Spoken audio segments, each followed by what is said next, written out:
Technician Gala ay gagala na naman. Home service. Prepare for deploy. Napakagandang araw po sa ating lahat. Today's video nga po pala ay mag-prepare tayo para sa ating home service sa Magallanes. Dala natin ang ating tumbler at siyempre yung mga tools natin. Medyo 1 hour din ang biyahe. Dito na tayo sa Magallanes.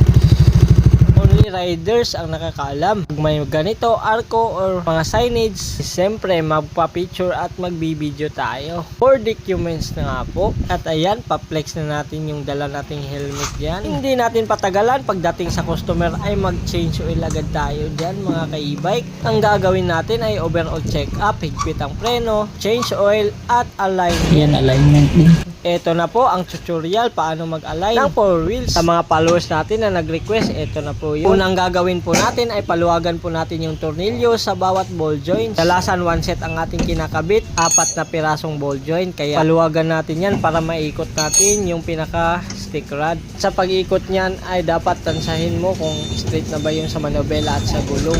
At ayan nga, tinetest natin pero konti na lang. Konting adjustment pa at yun, ayos na at naka-align na po siya mga ka-e-bike. Kaya ano pang gagawin, uwian na at tapos nang nag-cash out ang ating Technician Gala. Kung gusto nyo magpa-PMS, PM lang po. God bless and peace out.